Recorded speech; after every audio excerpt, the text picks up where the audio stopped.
Hello दोस्तों, welcome to our channel tax experts. आज का हमारा टॉपिक है income of other person to be included in the assessee's total income. ये provisions income tax act में clubbing provisions करके भी जाने जाते हैं। इनकम टैक्स एक्ट में ये प्रोविजंस सेक्शन 60 टू सेक्शन 64 में कवर किए गए हैं। अगर आपको हमारा ये वीडियो अच्छा लगे तो प्लीज़ उसको लाइक करिए, शेयर करिए और हमारे चैनल को सब्सक्राइब करिए। So let's see section 60 transfer of income without transfer of assets. ये सेक्शन में क्या है कि अगर किसी इंडिविजुअल के पास कोई असेट या प्रॉपर्टी है और उस असेट के ऊपर उसको कोई इनकम जनरेट हो रहा है और वो इंडिविजुअल उस इनकम को किसी दूसरे इंडिविजुअल के हाथ में ट्रांसफर कर रहा है ताकि उस इनकम के ऊपर कोई टैक्स ना लगे और लगने वाला टैक्स कम हो। तो in this case as per section 60 के हिसाब से जो इनकम ट्रांसफर हो रहा है वो एक्चुअल ओनर के हाथ में ही टैक्सेबल होगा और ना ही दूसरे इंडिविजुअल के हाथ में। Let's see one example of section 60। There is mister A. Mister A के पास एक प्रॉपर्टी है।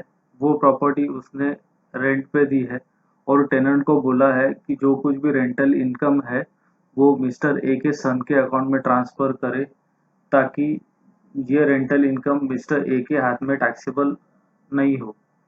But as per section 60 clubbing provisions के हिसाब से प्रॉपर्टी की ओनरशिप तो मिस्टर ए के हाथ में ही है, तो ये इनकम मिस्टर ए की ही मानी जाएगी और क्लबिंग प्रोविजंस अप्लाई करके मिस्टर ए के हाथ में ही टैक्सेबल होगी।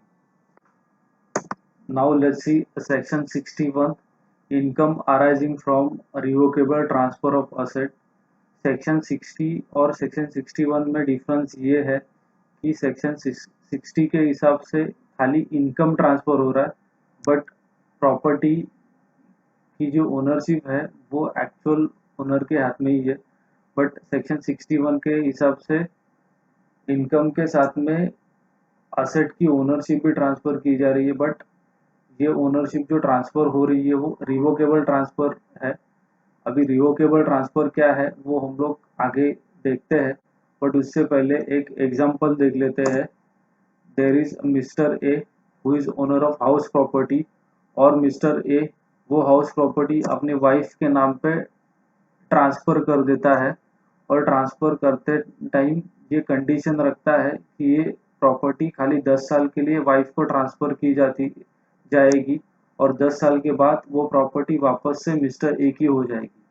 अभी ये केस में प्रॉपर्टी मिसेस ए के हाथ में ट्रांसफ़र होने के बाद अगर मिसेस ए को उससे कुछ इनकम जनरेट होता है तो यहाँ पे सेक्शन 61 अप्लाई होगा और सेक्शन 61 के हिसाब से वो इनकम मिस्टर ए के हाथ में ही क्लब होगा। There are two exceptions to the section 61. Let's see these two exceptions. First, transfer not revocable during the lifetime of a beneficiary or the transferee. मतलब अगर ओनरशिप दूसरे इंडिविजुअल को transfer की जा रही है और वो ओनरशिप वापस ओरिजिनल ओनर को उस दूसरे इंडिविजुअल के लाइफ टाइम में ट्रांसफ़र नहीं होगी तो वो केस में सेक्शन 61 अप्लाई नहीं होगा। और दूसरा एक्सेप्शन है कि transfer made before 1 April 1961 and not revocable for the period exceeding 6 years. Current time के हिसाब से अभी ये क्लॉज इतना रिलेवेंट है नहीं। Now let's see a section 63 meaning of revocable transfer. The transfer shall be deemed to be revocable if it contains any provision for the retransfer directly or indirectly of the whole or any part of the income or the asset to the transferor, or it in any way gives the transferor a right to reassume the power directly or indirectly over the whole और any part of the income or the assets। इसका मतलब अगर property की ownership किसी और individual को transfer की जाती है और ओनरशिप ट्रांसफ़र करने के टाइम पे ही कुछ ऐसी कंडीशन या प्रोविज़न रख दिया जाता है कि सर्टेन पीरियड के बाद और सर्टेन कंडीशन एक्टिव होने के बाद वो प्रॉपर्टी की ओनरशिप वापस ओरिजिनल ओनर को ट्रांसफर की जाएगी। तो अगर ट्रांसफर के टाइम पे ऐसी कोई कंडीशन रख दी जाती है तो उस ट्रांसफर को रिवोकेबल ट्रांसफर माना जाएगा। Now let's start with the section 64. Income arising to the spouse, son's wife, minor child and HUF to be clubbed. Section 64 में कुछ ऐसे सिचुएशंस दिए हैं, उस सिचुएशन में किसी इंडिविजुअल को स्पाउस को होने वाला इनकम, उसके सन के वाइफ को होने वाला इनकम, उसके माइनर चाइल्ड को होने वाला इनकम, और अगर उस इंडिविजुअल का कोई HUF है और उस HUF को कुछ इनकम होता है तो वो इनकम भी उसी इंडिविजुअल के हाथ में क्लब होगा और उसी के हाथ में टैक्सेबल होगा। तो चलो हर एक सिचुएशन डिटेल में समझ लेते हैं। Situation 1. Income by way of a remuneration to the spouse from a concern in which the individual has a substantial interest to be clubbed. मतलब कोई इंडिविजुअल है और उस इंडिविजुअल का किसी बिजनेस ऑर्गेनाइजेशन में और किसी बिजनेस कंसर्न में सब्सटेंशियल इंटरेस्ट है और उस बिजनेस ऑर्गेनाइजेशन से उस इंडिविजुअल के स्पाउस को अगर कोई रेम्यूनरेशन मिलता है तो वो स्पाउस को मिलने वाला रेम्यूनरेशन भी उस इंडिविजुअल के हाथ में टैक्सेबल होगा। अभी यहाँ पे एक पॉइंट इम्पोर्टेंट है कि सब्सटेंशियल इंटरेस्ट मतलब क्या। तो सब्सटेंशियल इंटरेस्ट मतलब जिस बिजनेस ऑर्गेनाइजेशन में किसी इंडिविजुअल का स्टेक या ओनरशिप है और वो बिजनेस ऑर्गेनाइजेशन अगर कंपनी है तो प्राइवेट लिमिटेड कंपनी हो या लिमिटेड कंपनी हो तो उस कंपनी में उस इंडिविजुअल का 20% या उससे ज़्यादा का वोटिंग पावर होना चाहिए। और अगर वो बिजनेस ऑर्गेनाइजेशन पार्टनरशिप फर्म है तो उस कंसर्न में उस इंडिविजुअल का 20% से ज़्यादा या 20% या उससे ज़्यादा का शेयर ऑफ प्रॉफिट होना चाहिए। तो अगर ये कंडीशन फुलफिल होता है तो किसी इंडिविजुअल का उस कंसर्न में सब्सटेंशियल इंटरेस्ट है करके माना जाएगा। तो अभी इस सिचुएशन के ऊपर एक एग्जांपल देख लेते हैं। Suppose there is mister A और मिस्टर ए का XYZ एंटरप्राइजेस में सब्सटेंशियल इंटरेस्ट है।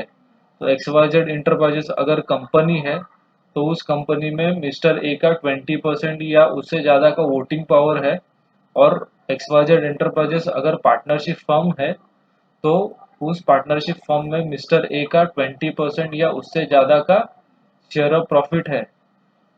और उस XYZ एंटरप्राइजेस से मिस्टर ए के वाइफ को, यहाँ पे अपने एग्जांपल में मिसेस ए को अगर कोई रेमुनरेशन मिलता है तो वो मिसेस ए को मिलने वाला रेमुनरेशन भी मिस्टर ए के हाथ में ही क्लब्ड होगा और मिस्टर ए के हाथ में ही टैक्सेबल होगा।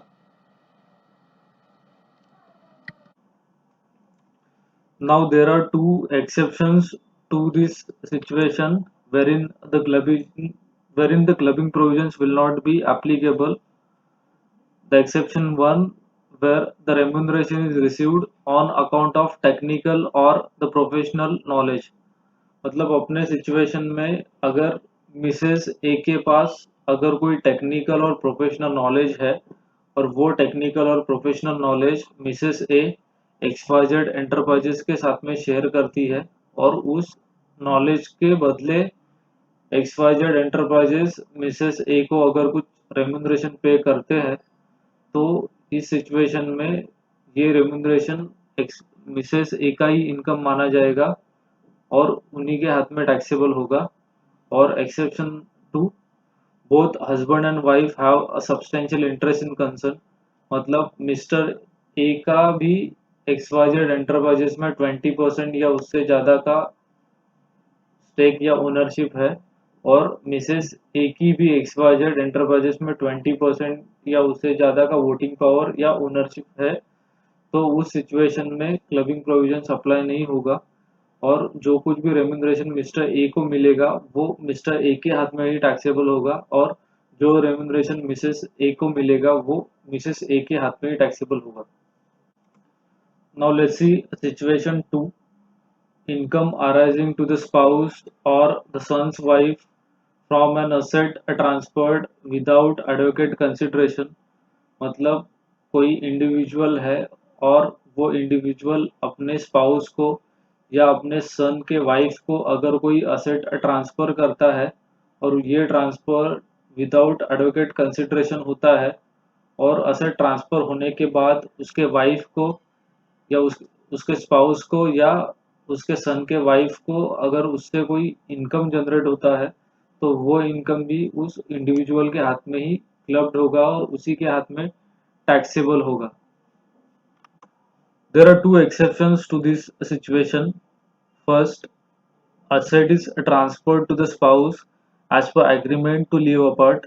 मतलब अगर कोई इंडिविजुअल है उस इंडिविजुअल का डिवोर्स होता है और उस डिवोर्स होते टाइम पे वो इंडिविजुअल अपने स्पाउस को कोई असेट ट्रांसफर करता है और उस ट्रांसफर के बाद स्पाउस को अगर कोई इनकम जनरेट होता है तो इस सिचुएशन में वो इनकम ओरिजिनल इंडिविजुअल के हाथ में क्लब नहीं होगा.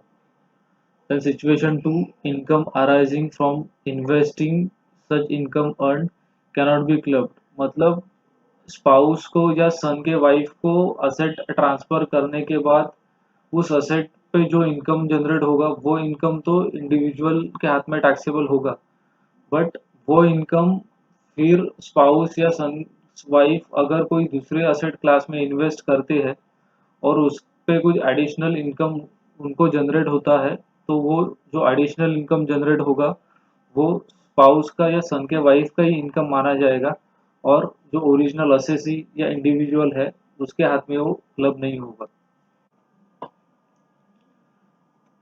Now let's see situation 3. Income of minors to be clubbed. मतलब किसी इंडिविजुअल का कोई माइनर चाइल्ड है और माइनर चाइल्ड को अगर कोई इनकम आता है तो वो इनकम पेरेंट्स के इनकम में कैसा क्लब्ड होगा वो अभी हम लोग देख लेते हैं. Minors children's income shall be clubbed in the hand of parent who is having more income. मतलब माइनर चाइल्ड का इनकम उस पेरेंट के हाथ में क्लब्ड होगा जिस पेरेंट का ये क्लबिंग प्रोविजंस अप्लाई करने से पहले जो इनकम है वो ज़्यादा होगा. If the marriage of parent does not subsist, the income will be clubbed in the hands of the parent who maintains the minor child.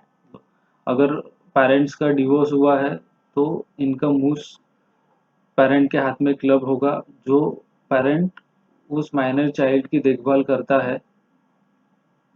The exemption of ₹1500 is available. और जो कुछ भी माइनर का income है वो उस income में से ₹1500 का डिडक्शन मिलेगा या एग्जम्पशन मिलेगा.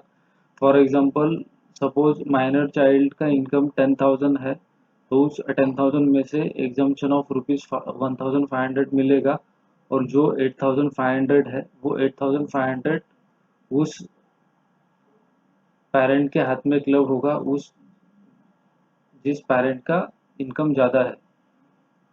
These provisions are to be applicable in case of minor married daughter also. There are two exceptions to this situation. Exception 1, income derived from manual work or from the activity involving his skill, talent or specialized knowledge or experience. मतलब अगर किसी minor child के पास कोई skill है, talent है, specialised knowledge है और experience है और वो माइनर चाइल्ड कोई मैनुअल आर्ट वर्क करता है और उस स्पेशलाइज्ड नॉलेज या स्किल के वजह से अगर कुछ उसको इनकम होता है तो वो इनकम पेरेंट्स के हाथ में क्लब नहीं होगा. फॉर एग्जांपल किसी माइनर चाइल्ड का अगर पेंटिंग स्किल अच्छा है और वो पेंटिंग अगर मार्केट में बेचता है और उससे अगर कोई उसको इनकम होता है तो वो होने वाला इनकम पेरेंट्स के हाथ में टैक्सेबल नहीं होगा. Then exception 2, income of minor children suffering from disability. मतलब माइनर चाइल्ड की अगर कोई डिसेबिलिटी है और उसको अगर कोई इनकम होता है तो वो इनकम पेरेंट्स के हाथ में क्लब नहीं होगा। Now let's C cross transfer. अभी ये क्रॉस ट्रांसफर क्या है?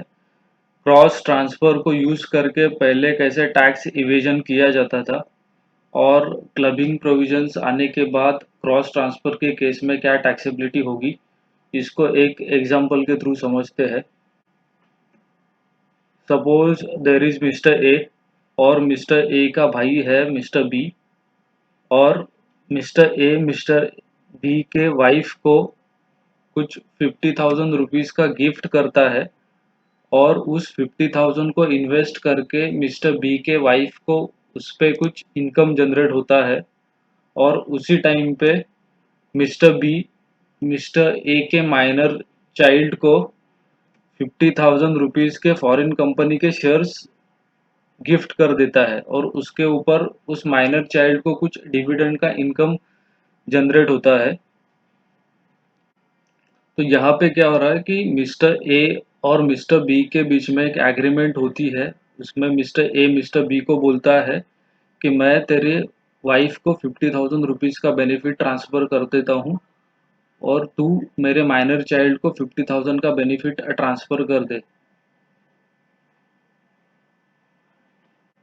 यहाँ पे मिस्टर ए अपने माइनर चाइल्ड को 50,000 का बेनिफिट इनडायरेक्टली ट्रांसफ़र कर रहा है, और मिस्टर बी अपने वाइफ को 50,000 रुपीज़ का इनडायरेक्ट बेनिफिट ट्रांसफ़र कर रहा है।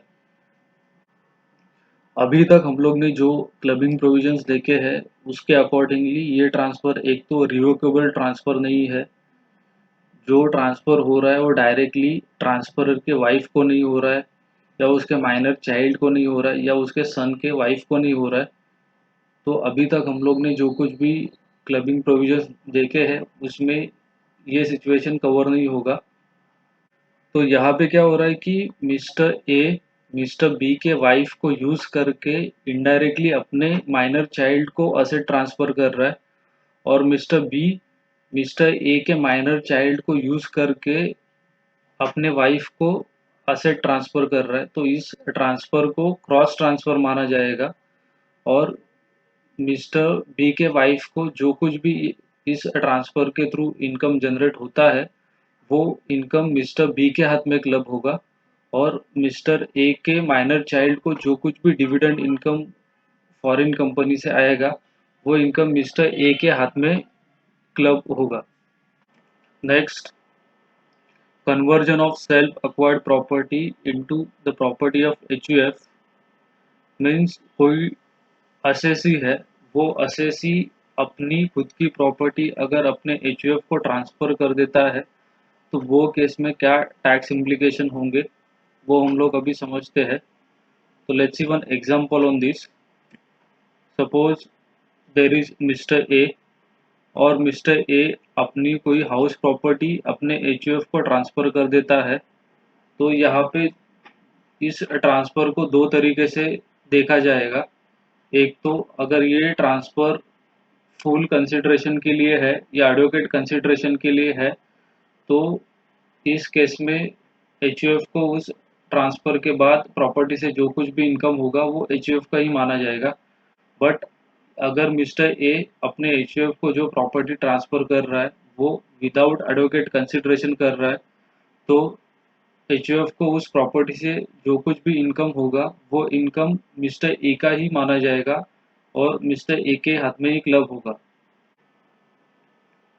नेक्स्ट, अगर एचयूएफ का पार्टीशन होता है और पार्टीशन के बाद एचयूएफ की प्रॉपर्टी मेंबर्स में डिस्ट्रीब्यूट होती है, और उसके ऊपर हर एक मेंबर को कुछ इनकम जनरेट होता है, तो वो इनकम भी मिस्टर ए का ही माना जाएगा और मिस्टर ए के हाथ में ही टैक्सेबल होगा।